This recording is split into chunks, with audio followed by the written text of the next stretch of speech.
Salut les renards, c'est Foxpie et bienvenue dans ce 38e épisode de la playlist Algorithme en Python. Alors celui-ci ça va être un épisode un petit peu spécial dans le sens où on va pas faire d'algorithme à proprement parler, mais on va voir quelque chose qui va nous servir pour les algorithmes futurs, donc des choses que l'on verra dans les épisodes suivants. Ici, j'ai préparé un premier exemple avec une variable qui s'appelle jour de la semaine, et c'est une liste qui contient des chaînes de caractères, chaque chaîne de caractères contenant un jour de la semaine. Donc on a lundi, mardi, mercredi, jeudi, vendredi, samedi, dimanche. Et ce dont je veux vous parler, c'est de créer des cycles grâce à l'opérateur modulo, c'est-à-dire que avec une boucle, on va lire lundi, mardi, mercredi, jeudi, vendredi, samedi, dimanche, revenir au début, lundi, mardi, mercredi, jeudi, vendredi, samedi, dimanche, revenir au début, etc. etc. Pour ça, l'opérateur modulo il est absolument fantastique et je voulais vous le montrer. Mais avant, on doit regarder ce que c'est. L'opérateur modulo, c'est le reste de la division. Ici, quand on fait 0 modulo 7, on regarde la division 0 divisé par 7 et on regarde ce qu'il reste. Alors regardons. Et là vous voyez 0 divisé, modulo 7, il reste 0. En effet, on peut faire 0 fois 7 plus 0. Ensuite on a 1 modulo 7. Donc 1 divisé par 7, ça fait 0. En effet, il y a 0 fois 7 dans 1. Et par contre, il reste 1. Ensuite, on a 2 modulo 7. Donc 2 modulo 7, ça fait 2 divisé par 7, ça fait 0. Et il reste 2. En effet, pour obtenir 2, on fait 0 fois 7 plus 2. 3 modulo 7, c'est 3 divisé par 7, donc ça fait 0. Plus 3, donc il reste 3. Donc si on veut retrouver 3, ça fait 0 fois 7 plus 3, et ainsi de suite. Et ce que vous constatez quand on arrive au bout ici, eh bien 6 modulo 7, ça fait 0 fois 7 plus 6, donc on réobtient 6 et on a un reste de 6. Là, j'ai mis un petit print justement pour faire l'espace, et quand on arrive à 7, eh bien on repasse à 0. 7 modulo 7, ça fait 1 fois 7 plus 0, il reste 0. Et ainsi de suite, 8 modulo 7, ça fait 1 fois 7 plus 1, donc on a un reste de 1. Et ça c'est très pratique, puisque là, ce que vous constatez avec l'opérateur modulo, on a 7 jours, donc on a pris nos nombres et on les a utilisés modulo 7, et ça nous permet à chaque fois de rester sur les indices qui constituent notre liste. Notre liste ici, elle a 7 éléments, et le premier élément est à l'indice 0, le dernier élément est à l'indice 6, et là vous voyez qu'avec le modulo, eh bien on reste toujours entre 0 et 6, 0 et 6, et qu'en plus on le parcourt dans l'ordre. Donc on a bien un cycle ici qui nous permet de retracer les jours de la semaine, et ça sert à plein de choses. Ça peut servir en cryptographie, c'est ce qu'on va voir bientôt avec le chiffrement de César, mais ça peut servir pour plein d'autres algorithmes, donc c'est quelque chose qu'il est nécessaire de constater, de remarquer et de comprendre. Alors, ici, pour vous dire à quel point c'est puissant, on peut faire une petite boucle, for i in range, aller jusqu'à 100, et tout simplement, on va faire un affichage de i modulo 7, donc on choisit 7 parce qu'il y a 7 jours, et là, quand je fais CTRL F, vous voyez 0, 1, 2, 3, 4, 5, 6, 0, 1, 2, 3, 4, 5, 6, 0, 1, 2, 3, 4, 5, 6, donc si vous voulez faire un calendrier et rester dans vos jours de la semaine sans sortir de votre liste, eh bien vous pouvez grâce au modulo, et ça c'est quelque chose d'extrêmement puissant.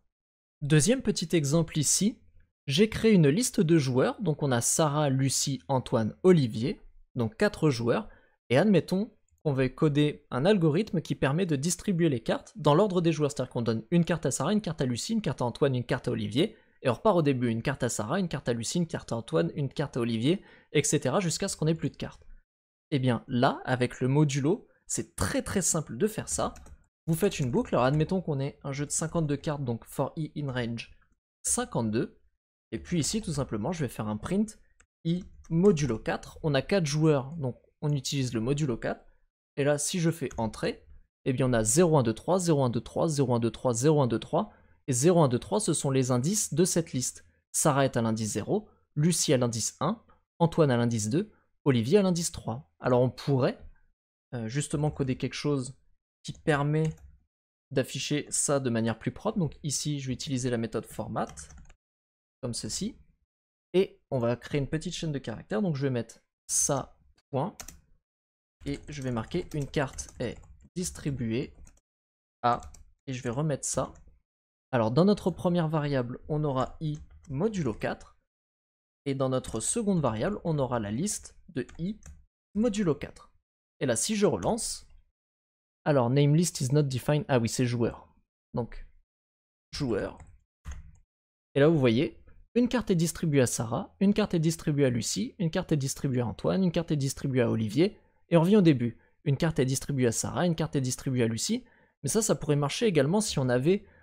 parce que là, 52, c'est un multiple de 4, donc tout le monde aura le même nombre de cartes, mais imaginons qu'on est dans un jeu où à un moment, pour une règle quelconque, on doit distribuer des cartes avec le tas qui reste, et bien s'il restait 7 cartes, avec le bon ordre, eh bien ça fonctionnerait. On distribue une carte à Sarah, Lucie, Antoine, Olivier. Sarah, Lucie, Antoine, Olivier. Tout le monde aurait 2 cartes et Olivier n'en aurait qu'une seule, mais l'algorithme serait tout de même fonctionnel. Et donc ça, c'est un moyen de vous montrer que le modulo est très puissant pour tout ce qui est cyclique. Et ça peut servir mais dans plein de domaines, même en trigonométrie, en mathématiques. Vous pouvez faire plein de méthodes qui vont vous permettre de calculer des cycles grâce au modulo. Et ça me paraissait important de vous le montrer puisque on va voir des méthodes qui se servent de ce principe dans les prochains épisodes. Alors petite section bonus, si vous n'avez pas compris avec les exemples précédents véritablement comment ça fonctionne, ici j'ai préparé une boucle qui va jusqu'à 100, on est toujours sur un modulo 4, donc je m'en resserre ici par rapport aux 4 personnes qu'on a dans la variable joueur, ici enfin dans la liste de joueurs, et je veux vous montrer en fait mathématiquement ce que cela représente. Donc la chaîne de caractères s'affiche comme ceci, on va avoir un nombre qui est égal à un nombre fois 4 plus un autre nombre. Ici, on va avoir i, donc i c'est le chiffre, enfin, le nombre plutôt à chaque tour de boucle, et ici on va avoir i divisé par 4, avec la double division du coup ça nous donne un reste entier, enfin ça nous donne un nombre entier, et i modulo 4 donc le reste.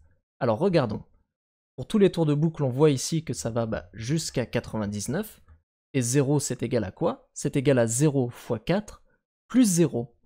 1 c'est égal à 0 fois 4 plus 1, 2 c'est égal à 0 fois 4 plus 2, 3 c'est égal à 0 fois 4 plus 3, et ensuite on a 4 qui est égal à 1 fois 4 plus 0, et vous voyez qu'à chaque fois, c'est ce petit reste au bout qui est cyclique. 0, 1, 2, 3, 0, 1, 2, 3, 0, 1, 2, 3, 0, 1, 2, 3, et ça c'est le modulo qui capture ce reste, c'est le modulo qui nous permet de l'attraper, et donc c'est ce modulo qui permet de créer des cycles. Regardez 0, 1, 2, 3, 0, 1, 2, 3, 0, 1, 2, 3.